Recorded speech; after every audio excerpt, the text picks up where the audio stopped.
Welcome to I Communicate on Full Service Radio, AM 830 WCRN. To join the conversation, call 508-871-7000. Now, here's your host, Mark Altman. Good afternoon, everyone, and welcome to I Communicate, Finding Your Voice. And hope you're having a wonderful day. And it is a special time here in the city of Boston. Seems like every sports team is doing well. And if you look at what the Red Sox have accomplished the last few nights and getting ready to be one game within making it to the World Series. And today is a very special show. I'm honored to have a guest on today, Dale Scott, former Major League Baseball, recently retired Major League Baseball umpire, who in a very timely visit is joining us. Dale, thank you so much for being on the show today. I'm so glad to be here, Mark. Thank you.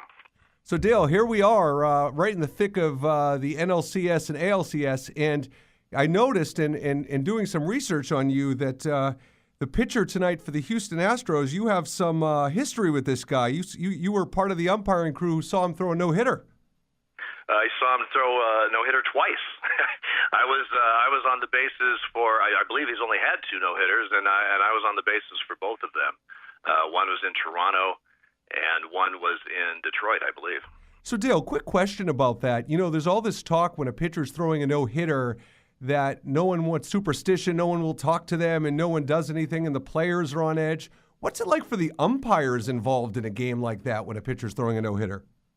Well, you know, as each inning, goes in the history books, and there's a no hit as we get closer to the seventh, eighth, ninth inning. It's you know what's going on out there. Obviously, I had one no hitter behind the plate in my career. Scott Erickson threw one against the Brewers when he was pitching for the Twins back in '94 in the Metrodome. It's one of those things where, obviously, as you get closer to the seventh, eighth, ninth, you don't want to be the one that the quote unquote controversy starts up and could have cost him a no hitter. A lot of guys say, well, the plate umpire has the most pressure. Well, that's true, but the base umpires do also. I mean, the first base umpire, that bang play at first, it might be ruled a hit if he's safe. I mean, you don't want to miss a play there. The other umpires, what if there's a catch, no catch in the outfield? You call a no catch that is ruled a hit, and you make a mistake there. One thing we do have though now with replay, and I know we're going to get to that a little later, but that'll help eliminate those issues. But there's the umpires feel it. Everybody on the field feels it. And you just try to do your job and kind of notch it up just another knob or two and just see what happens. So, Dale, I want to talk a little bit about your background, your history. I know you started umpiring when you were 15, but I guess I want to ask, what was the inspiration to pursue a career in umpiring? It's such a unique calling. Who are your influences, and how did you build the confidence to know that you'd make it to the bigs? Well, I always used to say, if you want to umpire or officiate in any sport, you must enjoy verbal abuse, because that's what you get a lot of. I perfect. I'm very good at that. But here was the thing with my background. I loved baseball as a kid growing up. My grandparents on my mom's side lived in L.A., so I was a Dodger fan. Of course, there were no Mariners here in the Northwest when I was young, and I was just pretty much convinced that I was going to be the first baseman for the Dodgers when I grow up. Well, the only problem with that, Mark, is that I couldn't hit, run, field, or throw, and those are pretty important things to be a baseball player. So when my illustrious playing career was over at a very young age, I wanted to stay involved in baseball if I could. I was 15 years old, and if you're not playing and you're pretty much too young to be a coach, not that I would be any good at that anyway. But I had a friend who had umpired the summer before, done some little league and stuff, and he suggested umpiring. He said, you're still involved in the game, and also it's a chance to make a little bit of money. And of course, in my playing career, I had spent a lot of time on the bench, so I watched a lot of umpires, and they always did different styles. Not only the games that I participated in, so to speak. But growing up in Eugene, Oregon, the Eugene Emeralds was a AAA team for the Phillies at the time. And my dad's company got box seats for all the games, and a lot of times we used them, and so we used to go to games all the time, and I used to watch the umpires there. And back then, the umpires that came through that league were Bruce Fleming and you had Terry Tata, and you had I can't think of the names now, but a lot of the guys that made it to the big leagues in the early 70s in the National League especially had come through Eugene. So these were names that I knew and were familiar with. So when I was 15, this friend suggested I go to umpire school, he suggested I started umpiring, and I thought, that's a pretty good idea. Maybe I'll try that. And I got signed up and started umpiring when I was that age, and I really, really enjoyed it. It's not for everybody.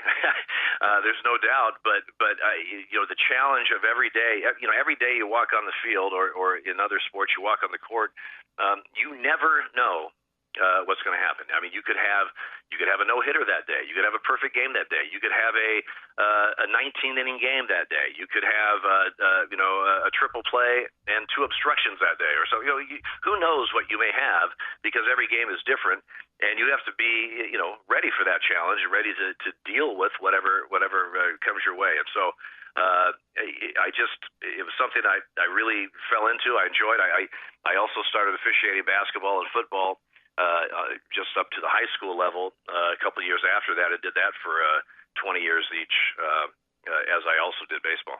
So, Dale, so few people can experience what you have. You think about professional athletes that make it to the majors in any sport. Can you simply describe when you got the call to be umpiring Major League Baseball games and you were called up, describe that feeling for yourself? Well, I've never won Powerball, but I'm guessing it's close to that. It's quite a process. I mean, just the fact that if you are in the top part of your class in umpire school and are selected to go to the advanced 1-week school after umpire school, that's a big speed bump right there to get over, because so many people don't even get to that point. I mean, in umpire school, typically, and there are 2 schools, typically every year there's approximately 150 to 200 students combined, counting both schools, and only the top 25 from each school go to the 1-week school. So that wow. Right there is a big hurdle to get over. And then from the 1-week school, the advanced school, there's only, depending on the year, it varies, but there's in my case, in 1981, there was only 13 out of the 50 guys there. There was only 13 what they called spring training openings, which were the top 13 of that 50 would get one of those assignments, and I got one of those assignments. So I was in the top 13 of all the classes that year, which is a huge accomplishment. But then that just puts you into the lower minor leagues, and now you have a whole new set of things that you got to do. You got to try to move yourself up through the minor leagues. A player can, if he has a great first half in a long A league or something, they may promote him to AAA, or a guy does really well in AA. Next thing you know, in September, maybe he's getting a call up to the big leagues. For umpires, you have to work at every level. In other words, you're A ball, you have to work AA, you have to work AAA. You can't just skip a league. And then once you get to AAA, if you get to AAA, because that's again just to get to that situation, it weeds out a lot of guys who quit or are released. Then in AAA, now the major league supervisors are watching you and sending you to maybe winter ball or to fall, what they call fall league, and you're a prospect if you get that far, and eventually, hopefully, you get that call that you were talking about, where you're going to the big leagues. My situation was I was getting ready for a spring training game in Sarasota on April 1st, 1986, and the clubhouse attendant came in and said, "Hey, you have a phone call." It's about 20 minutes before game time. I was working the plate that day, and I went in, and Dick Butler, who was then the American League supervisor, said, "I certainly hope you have lead in your shoes before this spring training game. And I said, well, why is that, Mr. Butler? And he said, well, because as of this moment, you are now on the American League staff. That is unbelievable. I mean, the feeling you get that you made it. You went through this entire process, and you've been selected to be a major league umpire. It's such an accomplishment. And again, now you're back to square one. You gotta show them that they made the right choice. You got to show your new big league umpire partners. You got to obviously show the players and managers and coaches and media and fans that you're a competent umpire. And that's a whole other process. But it's an unbelievable feeling, and you have them a few times during the steps. So you getting out of umpire school, getting to the advanced school, getting an assignment, getting through the minor leagues, and then finally getting to the big leagues. Yeah, and Dale, I got to tell you, one thing that surprised me a little bit is, and I think this would surprise our listeners, is I know one of the primary things that forced you to retirement was I saw you suffered 4 concussions. Yeah. And that, I never would have thought of that for an umpire to suffer that many concussions. Is it all from being hit by a ball? Was it collisions? What was the principle? All 4 of mine were behind the plate with foul balls that hit me just the right place in the mask. 3 out of the 4 were foul balls that came and hit me kind of in the chin area of the mask, and that's a tough place to take it. When you see the video, anytime you see a video of an umpire getting hit in the mask, if you see the ball go directly down, it just kills the ball and just drops. That means basically that umpire has just absorbed the entire impact. If you see the ball glancing off and back to the screen or something, a lot of times that looks more dramatic because the ball's flying out or whatever. But in most cases, that means the mask and the pads absorbed some of that, and you've only absorbed a little bit of it. You can still be concussed by it, but it's not as big of impact. So that's what happened to me, and I just decided to I'd had enough of that. All right, well, Dale, thanks. So we're gonna go to break. Dale Scott, recently retired Major League Baseball umpire. I'm your host, Mark Altman, and when we come back, we're going to talk about relationships and arguments with players, umpires, fans alike. We'll be right back.